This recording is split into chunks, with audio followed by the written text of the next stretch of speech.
हरे कृष्णा। ओम नमो भगवते वासुदेवाय नमः। प्रिय श्रोताओं, आज हम सुनने जा रहे हैं अजा एकादशी की पावन कथा। सनातन धर्म में भगवान विष्णु को समर्पित एकादशी तिथि का विशेष महत्व है। इस दिन विधि पूर्वक श्री हरि विष्णु और धन की देवी माँ लक्ष्मी की पूजा अर्चना करते हैं और व्रत कथा का पाठ करते हैं। धार्मिक मान्यताओं के अनुसार इस व्रत को करने से साधक को सुख समृद्धि का आशीर्वाद प्राप्त होता है और जीवन सुखमय होता है और शुभ फल भी मिलता है। धार्मिक मान्यताओं के अनुसार इस व्रत को विधि पूर्वक करने से भगवान विष्णु साधक की सभी मुरादें पूरी होती है और जीवन सुख समृद्धि का आगमन होता है। ऐसा माना जाता है कि इस दिन पूजा के दौरान व्रत कथा का पाठ न करने से पूजा अधूरी मानी जाती है। ऐसे में इस दिन व्रत का पाठ जरूर करें। अजा एकादशी के दिन सुबह स्नान करने के बाद भगवान विष्णु और माँ लक्ष्मी की पूजा अर्चना करनी चाहिए। इसके बाद कथा का पाठ या श्रवण करना चाहिए। फल और मिठाई का भगवान विष्णु को भोग लगाना चाहिए। भोग थाली में तुलसी के पत्ते जरूर शामिल होने चाहिए। धार्मिक मान्यता के अनुसार इस उपाय को करने से साधक को श्री हरि विष्णु की कृपा प्राप्त होती है और जीवन खुशियों से भर जाता है। जीवन में सुख समृद्धि आना प्रारंभ हो जाती है और उसे सभी पापों से छुटकारा मिल जाता है और मृत्यु के उपरांत वैकुंठ की प्राप्ति होती है। धर्मशास्त्रों के अनुसार अजा एकादशी के दिन भगवान विष्णु की विधि पूर्वक पूजा करने से साधक की सभी मनोकामनाएं पूरी होती है। जीवन में सुख समृद्धि का आगमन होता है। ऐसा माना जाता है कि इस दिन पूजा के दौरान व्रत कथा का पाठ न करने से पूजा अधूरी मानी जाती है। तो इस दिन श्रोतागण पूजा पाठ करें और कथा का श्रवण पाठ न कर सकें तो श्रवण अवश्य करें। इस दिन दान का विशेष महत्व होता है। पूजा करने के बाद मंदिर या गरीबों में लोगों को अन्न धन जो भी आपके सामर्थ्य के अनुसार आप दान कर सकते हैं। अजा एकादशी के दिन दान करने से धन लाभ के योग भी बनते हैं और जीवन में किसी भी चीज की कमी नहीं होती। एकादशी व्रत का वर्णन पद्म पुराण में विस्तार पूर्वक किया गया है।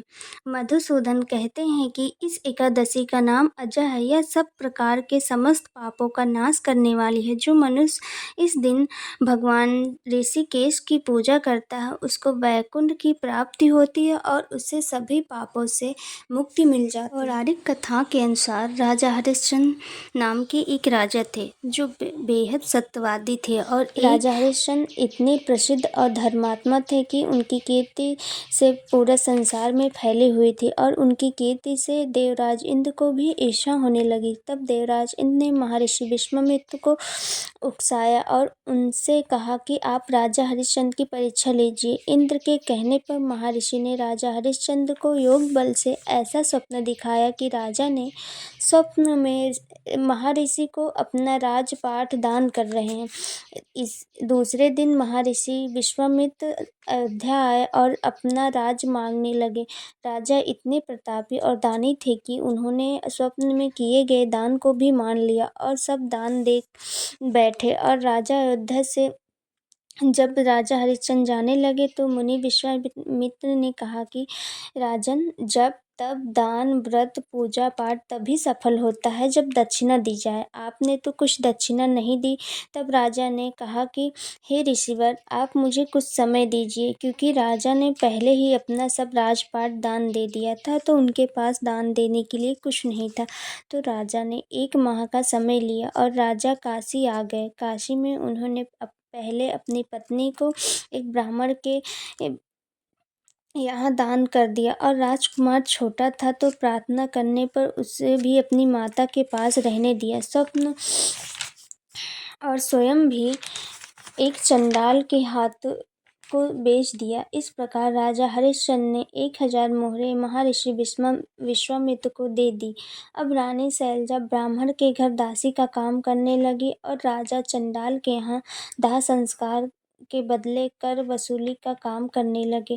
कई बार उनके सामने धर्म संकट की स्थिति भी बनी, पर उन्होंने अपने करने लगे। सत्य के मार्ग को कभी राजा नहीं हरिश्चंद्र छोड़ा। बेहद उदास बैठे थे, तभी वहाँ से गौतम ऋषि गुजर रहे थे। उन्होंने राजा हरिश्चंद्र को देखकर उनकी उदासी का कारण पूछा। तब राजा ने अपनी बातें बताई और आप बीती बताई। गौतम ऋषि को सारी बातें बताने के बाद गौतम ऋषि ने राजा हरिश्चंद्र को भाद्रपद माह के कृष्ण पक्ष की अजा एकादशी व्रत करने की सलाह दी। इसके बाद राजा हरिश्चंद्र ने विधि पूर्वक अजा एकादशी का व्रत किया, भगवान विष्णु की पूजा अर्चना की। धार्मिक मान्यता के अनुसार इस व्रत को करने से राजा हरिश्चंद्र के सभी पापों से छुटकारा मिल गया और फिर से परिवार, राजपाट सभी कुछ उनको प्राप्त हो गए और उनको मृत्यु के बाद वैकुंठ आशा की करते प्राप्ति हैं कि हुई। आज की कथा आपको पसंद आई होगी। हरे कृष्णा।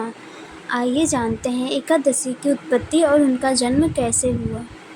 एकादशी भगवान विष्णु की पुत्री हैं। पौराणिक कथाओं के अनुसार एकादशी देवी भगवान विष्णु के शरीर से उत्पन्न हुई थी। यह घटना तब हुई थी जब भगवान विष्णु योग निद्रा में थे और मोह नामक राक्षस उन पर आक्रमण करने वाला था। एकादशी देवी ने भगवान विष्णु की रक्षा के लिए उस राक्षस का वध किया।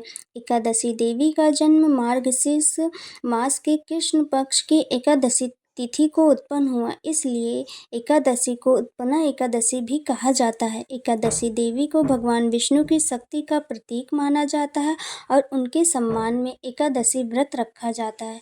भगवान विष्णु ने स्वयं युधिष्ठिर को एकादशी माता के जन्म की कथा सुनाई थी। एकादशी व्रत का रखने से भगवान विष्णु प्रसन्न होते हैं और भक्तों की सभी मनोकामनाओं को वो पूर्ण करते हैं। एकादशी व्रत में पारण करने वाले लोगों को द्वादशी के दिन मिठाई खानी चाहिए या फिर जो भी भोग लगाएं उसमें तुलसी के पत्ते अवश्य रख के भोग लगाएं और स्वयं भी पारण करने के दिन सबसे पहले भगवान को भोग लगाना चाहिए, उसके बाद स्वयं भी भोग को ग्रहण करना चाहिए। इस दिन सात्विक भोजन खाना ही चाहिए। लहसुन प्याज जैसी चीज़ों का परहेज करना चाहिए। ऐसा करने से जीवन में आर्थिक खुशहाली और सुख शांति का आगमन होता है।